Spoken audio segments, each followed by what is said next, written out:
Titanic इस दुनिया का सबसे बड़ा जहाज था। जब वो यात्रा करने के लिए निकला तो 2240 यात्री उस पर सवार थे जब टाइटैनिक जा रहा था। और जब वह बर्फ की चट्टानों में फंस गया तो वहां 3 जहाज उसके आसपास थे। वो चाहते तो वो टाइटैनिक के सारे यात्रियों को बचा सकते थे। उस टाइटैनिक जब वो डूब रहा था उस समय सबसे पास में एक सैमसन नाम का जहाज था जो केवल 6 मील की दूरी पर था। और टाइटैनिक के कैप्टन ने आपत्तिजनक देखा कि अब हम सब डूबने वाले हैं, तो उसने फायर किया तो सफेद गोले दागे गए जो बहुत मुसीबत आपत्ति स्थिति में दागे जाते हैं।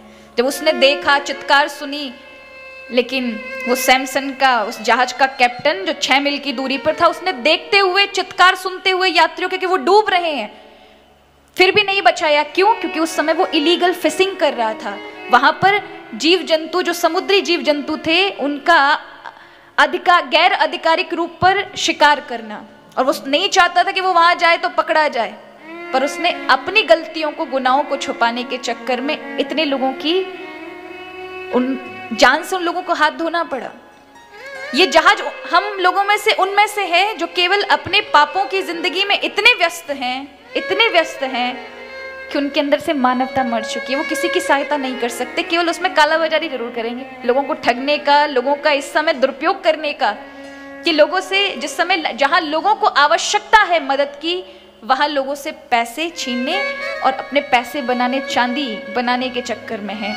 भूल रहे हैं कि वक्त आपका भी आएगा। वक्त है साहब, एक दिन सबका आता है, आपका भी आना है। इसलिए जो प्रकृति को आप जिस तरह से सहयोगात्मक देंगे, चक्र वहीं पर आकर आप पर भी टिकेगा, फिर आप भी उसी मुसीबत में खड़े होंगे। उस जहाज के कैप्टन ने नहीं बचाया, बल्कि वो वहां गैर आधिकारिक रूप से मछलियों की फिशिंग करता रहा। उसी जहाज टाइटैनिक से 14 मील की दूरी पर एक कैलिफोर्नियन नाम का जहाज था।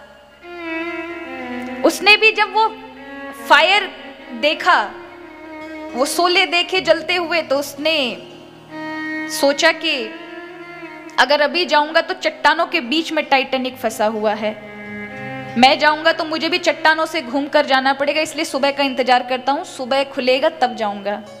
वो पहुंचा सुबह, जब सुबह हुई, सुबह उजाले में पहुंचा, तब तक टाइटैनिक की लोकेशन पर पहुंचते पहुंचते 4 घंटे हो चुके थे। समुद्र की तह में टाइटैनिक डूब चुका था और उसके साथ, उसके कैप्टन के साथ 1540 लोग मर चुके थे, डूब चुके थे। लेकिन ये वो जहाज हम लोगों में से है जो अपनी सहूलियत के अनुसार देख करके दूसरों की मदद करते हैं। अपनी सहूलियत नहीं देखेंगे, अपनी सुविधा नहीं देखेंगे, तब तक किसी की मदद नहीं कर सकते, या फिर समय देखकर करेंगे, अभी हमारा समय नहीं है, समय देखेंगे, अभी क्या पड़ी है, अपने आप कर लेंगे, भगवान करेगा, पर अपनी ओर से मदद नहीं करते।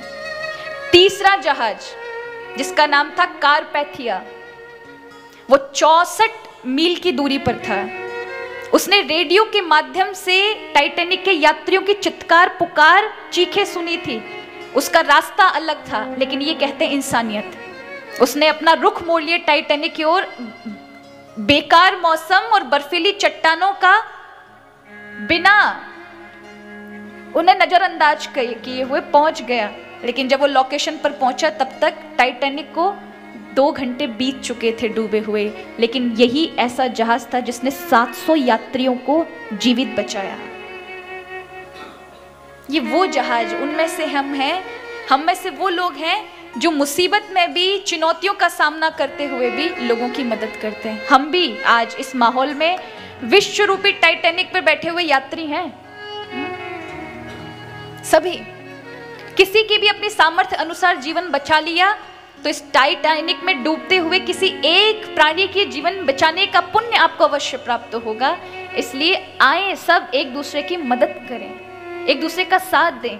अगर आपके पास धन नहीं है तो सकारात्मकता विचार फैलाएं। आज लोग नकारात्मक से ज्यादा, क्योंकि सबको किसी को भी अगर कोरोना हो जाता है तो सब अकेले छोड़ देते हैं उसको, है ना, अकेला। अब याद रखिए, इंसान को अकेलापन ही मार देता है। इसलिए इस समय आपको तारतम्य, भले ही दूरी बनाकर रखें लेकिन मन से दूरी नहीं होनी चाहिए। उसका ख्याल रखें, उससे आपकी करुणा की जरूरत है, उससे आपके साथ की जरूरत है। अपना भी ध्यान रखें पर उसके साथ जुड़े रहें, उसे धैर्य बनाकर रखें। उसका कुछ नहीं होगा, वो फिर से वैसा का वैसा हो जाएगा जैसे प्राय वो खेलता कूदता और आनंद के साथ अपना समय व्यतीत करता था। तो आप अपने मन के सुंदर विचार, पुरानी बातें, पुरानी यादें उनके साथ साझा करें, भगवान की कथाएं सुनाएं, भगवान की अच्छी अच्छी चीज़ें उन्हें दें, कुछ ज्ञान की बातें दें, क्योंकि इस समय आज सबसे ज़्यादा परस्पर प्रेम की आवश्यकता है। इस विश्व रूपी टाइटैनिक पर जहाँ डूबते डूबते हम सभी बचा लें, ऐसा प्रयास करें।